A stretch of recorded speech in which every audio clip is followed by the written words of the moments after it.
Merci Jean-François, on est de retour dans la zone Country Rock que j'ai le plaisir d'avoir avec moi par l'entremise de la ligne téléphonique nul autre que Pierre-Paul Bézil-Lacasse de Lacasse et Associés. Encore une fois, on va parler monnaie, on va parler argent, on va parler stratégie aussi avec votre argent. Pierre-Paul, bonjour.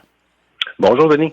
Hey Pierre-Paul, on parle beaucoup de taux d'intérêt ces temps-ci. On parle de la Banque du Canada qui, à l'heure actuelle, nous avantage à ce niveau-là. Du côté des États-Unis, c'est une autre histoire, mais c'est intéressant. Le taux directeur qui a encore baissé, et ça a une incidence directe sur les emprunts qu'on fait.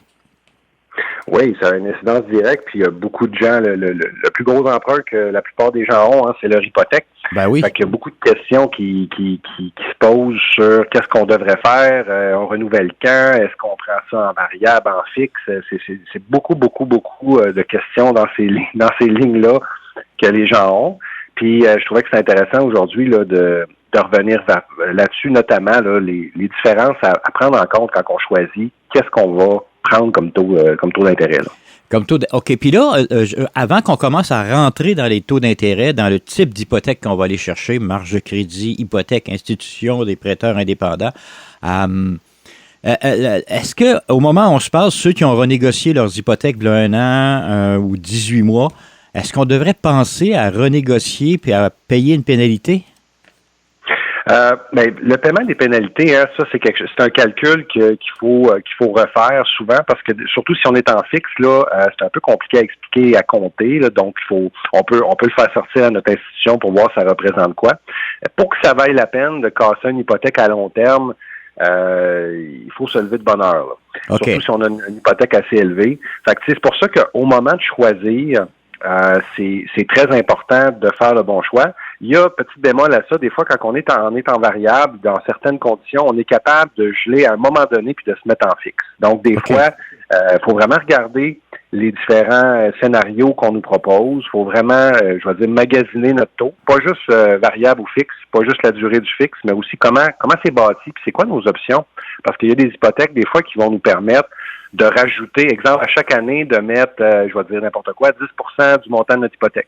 Ça peut être intéressant parce que ça vient nous permettre, si on a des liquidités, de baisser notre hypothèque plus vite. Si surtout on est dans du variable, puis qu'on les taux montent, exemple, on peut être porté à vouloir, exemple, sortir de nos placements pour payer notre hypothèque plus vite. Ça, c'est des stratégies, des fois, qui peuvent être possibles. Mais si on est en fixe, des fois, c'est plus compliqué de faire ça. Donc, c'est important de le savoir, puis ça m'amène à parler un petit peu des différences là, entre le variable et le fixe. Je suis allé voir hier, justement, juste pour le fun, on est rendu où là dans tout ça? Ce que je voyais hier, c'était que le variable était à 4 %. Là, je vais arrondir, évidemment. Là. Oui. Le fixe 1 an était à 5,70. Le fixe 3 ans était à 4 % comme le variable. Puis quand on arrive dans le fixe 5 ans, là, on réaugmente là, 4,14. Puis dans le 7 ans, on était à 4,6. Donc ça, ce que ça veut dire, c'est on a eu une longue période là dernièrement dans laquelle, à cause que les taux étaient élevés puis étaient haussiers, le variable était plus élevé que le fixe, qui est quelque chose qui est très, très rare, ça. Là. Normalement, dans un marché standard, le fait de se fixer un taux sur une longue période, c'est un avantage qu'on a parce qu'on s'assure d'une stabilité, on s'assure on se protège. Et ça, le fait de se protéger dans du fixe, ça a un coût, ça.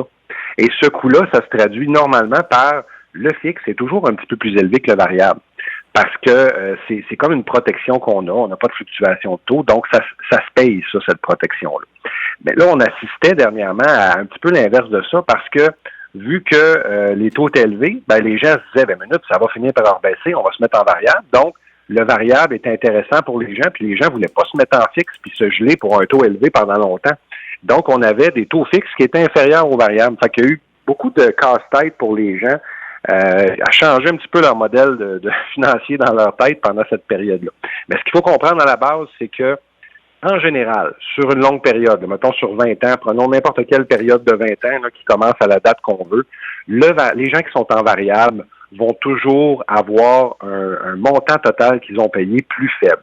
C'est avantageux d'être en variable, ça coûte moins cher, parce que comme j'ai dit tantôt, le fixe, on se gèle dans le temps, et donc il y a un coût à cette protection-là, puis ce coût-là, c'est un taux d'intérêt légèrement plus élevé.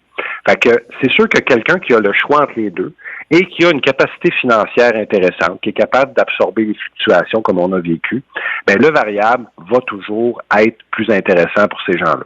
Le variable est aussi plus intéressant pour une couple d'autres raisons. Le variable, ça fait que la journée où on déménage, où on se sépare, où il faut vendre la maison, ben on a des pénalités qui vont être vraiment, vraiment inférieures à des taux fixes. Parce que si on est sur fixe, exemple 5 ans, puis après 2 ans, on décide qu'on vend la maison, là, on peut avoir des très grosses pénalités à payer parce qu'on casse notre prêt. Ouais. Donc, c'est des choses à avoir en tête. Donc, capacité d'encaisser des variations, beaucoup plus avantageux de variables à long terme là, pour les gens qui ont de l'argent et qui ont de la capacité.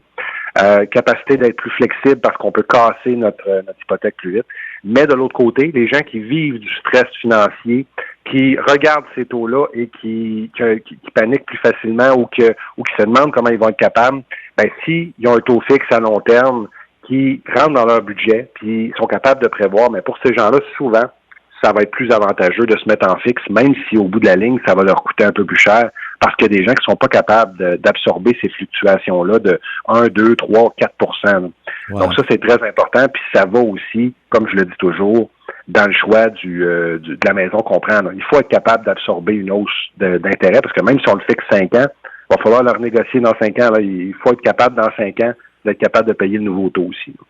Là, parce que là, c'est important, là. On parle de valeurs de maison qui sont extrêmement hautes et qui ne baisseront pas au cours des prochaines années. C'est donc dire que c'est le budget, ou c'est une partie majeure du budget dont on parle. C'est quoi le pourcentage, normalement, à l'habitation dans le budget? Normalement, l'habitation, là, incluant tout ce que ça comporte, là, ça veut dire l'hypothèque, ça veut dire les taxes, tout ça, l'entretien de la maison, devrait rentrer dans à peu près 40 % du revenu net familial. C'est majeur. Ouais. C'est le gros poste budgétaire, évidemment. Puis c'est le poste que des fois on regarde pas assez. C'est même les assurances d'une maison. Les gens vont prendre des assurances des fois là avec leur prêt, là, pour une assurance prêt, mais ils regardent pas pour se prendre une assurance indépendante qui coûte beaucoup moins cher et qui est beaucoup plus avantageuse. Fait il y a beaucoup de mauvais choix qui se passent dans la maison. Puis aussi, tu as glissé un mot tantôt sur les marges de crédit. Oui. Les marges de crédit hypothécaires, produit super intéressant. Pourquoi? Ben, ça donne beaucoup de flexibilité. Une fois qu'on en paye un bout, on peut la réutiliser, la réemprunter, on peut faire des rénovations, on peut faire des projets avec ça à des taux d'intérêt vraiment intéressants. Mais il faut jamais oublier que la marge de crédit, si elle est plus flexible, elle est aussi plus chère. Donc, les gens qui sont en marge de crédit hypothécaire payent plus cher d'intérêt, ont un taux d'intérêt plus élevé que les gens qui sont en prêt.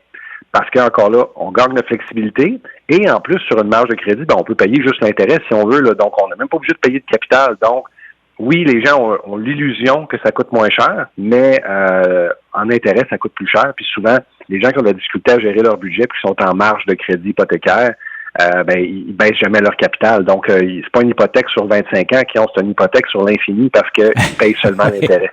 Donc, c'est bien important d'avoir en tête que oui, on gagne de la flexibilité. Oui, on a la possibilité de payer seulement les intérêts. Oui, on a la possibilité de reprendre l'argent sur la marge si on a payé du capital, qui est super intéressant, ou si notre maison augmente de valeur. Mais au bout de la ligne, si on ne paye pas de capital sur notre marge, ben on ne baissera jamais cette dette-là. Ça risque d'aller loin dans notre vie, effectivement. Est-ce qu'on fait affaire avec une institution ou un courtier? Parce que là, les deux options sont quand même assez bien ouvertes, là. Oui, en général, moi, je suggère toujours aux gens de faire une première approche avec leur institution financière qui les connaît, parce que des fois, il y a des promotions intéressantes pour les clients actuels.